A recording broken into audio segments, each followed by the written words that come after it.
ఉంటే ఉండు లేదా వెళ్ళిపో, అంతే.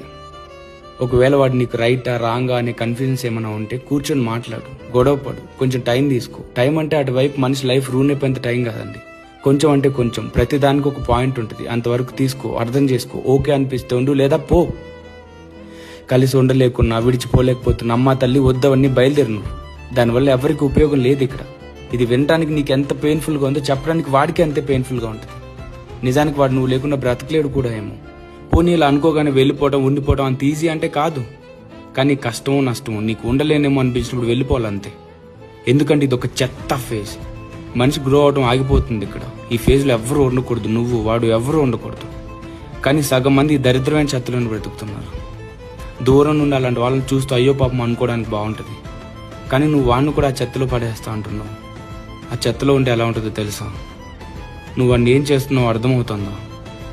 అది కాదండి, మీరు గొప్పోళ్ళు కదా, వాడికి మీ లైఫ్లో ఉండే అర్హత లేదు కదా, మరి అది వాడు ముందే రియలైజ్ అయ్యి వెళ్ళిపోతుంటే ఎందుకండి ఆపారు? ఎందుకు ఆపారండి?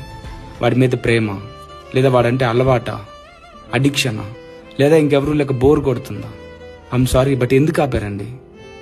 నాకు తెలియక అడుగుతాను. వెళ్ళిపోదాం అనుకున్న వాడిని ఆపి నమ్మకం ఇచ్చి వాడి లైఫ్ డెసిషన్స్ అన్ని నీ కోసం చేంజ్ చేసుకున్నాక, ఆల్మోస్ట్ వాడి ప్రైమ్ టైం మొత్తం నీ కోసం స్పెండ్ చేశాక, ఎడ్జ్ వరకు తీసుకెళ్లి ఇప్పుడు వాడిని తిరిగి వెనక్కి రాలేనంత లోతుల్లో వదిలేసి ఒక బ్రతుకున్న శవంలాగా చేసే హక్కు మీకు ఎవరిచ్చారండి? అయినా వాడు ఎవరికొద్దండి? నీకొద్దా? మీ ఇంట్లో వాళ్ళకొద్దా? మీ డబ్బుకొద్దా? మీ క్యాస్ట్ కొద్దా? ఎవరికొద్దు వాడు? మరి వద్దనుకున్నప్పుడు వదిలేయాలి. వదిలేయి, పో, వెళ్ళిపో.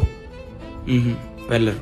ఇక్కడ మీ తప్పేం లేదండి, మీకు తెలియక చేస్తున్నారు అంతే. కానీ మీ తెలియని తలం వల్ల ఒక మనిషి లైఫ్ రూన్ అవుతుందంటే వద్దు, బయలుదేరండి. I'm so sorry. ఇప్పుడు నేను ఇవన్నీ ఎందుకు మాట్లాడాలి? మీ రీజన్స్ ఏదైనా అవ్వనా, ఐ రెస్పెక్ట్ దట్. కానీ ఇలా వాడిని కన్ఫ్యూజన్లో పెట్టి ఆప్షన్ లాగా ట్రీట్ చేస్తూ లైఫ్లో ముందుకు వెళ్ళనివ్వకుండా ఆపే హక్కు మీకు లేదు, ఎవరికీ లేదు. అది తప్పు. చూడు, వాడి హీరో కాదేమో, కానీ వాడిని హీరోలాగా చూసే వాళ్ళు కొంతమంది ఉన్నారు ఇక్కడ. అది చాలు వాడికి. నువ్వు ఉంటే ఉండు లేదా పో, లేదా ఉండక్కర్లేదు వెళ్ళిపో. ఫైనల్లీ నేను మీకు చెప్పేది ఒకటి, మీకు అంటే మీకే. ఇప్పుడు చూస్తున్నారు కదా, మీకే. ప్రేమలో భయం ఉంటుంది, ఉండాలి కూడా. అది మనం దానికి ఇచ్చే రెస్పెక్ట్, గౌరవం. కానీ మీరు నిజంగా ఒక మనిషిని ప్రేమిస్తే ఎంత కష్టంగా ఉన్నా, ఎన్ని భయాలున్నా, ఎన్ని కన్ఫ్యూజన్స్ ఉన్నా, వాటన్నిటిపైన ఒక చిన్న క్లారిటీ అయితే ఉంటుంది. I can stand against the world for them. నేను ప్రపంచంతో పోరాడగలను తన కోసం అని. రేపు ఏదైనా ప్రాబ్లం వస్తే మీ ఇద్దరిని నిలబెట్టేది ఈ ఫీలింగే. లేదంటే నువ్వు మీ నాన్న దగ్గర ఆగిపోవచ్చు, ఫ్యూచర్లో ఏదైనా ఇష్యూ వస్తే పడిపోవచ్చు, ఫినాన్షియల్ బ్రేక్ అయినప్పుడు పడిపోవచ్చు, పిల్లలు ఉన్నా సరే విడిపోవచ్చు.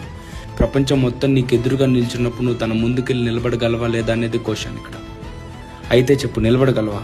నిలబడలేనంటే మాత్రం వెళ్ళిపో, లేదా లెట్ దెమ్ గో అట్లీస్ట్. అంతేగాని వెళ్ళలేక ఉండలేక అనే ఫీలింగ్స్ మధ్యలో చస్తూ బ్రతకండి.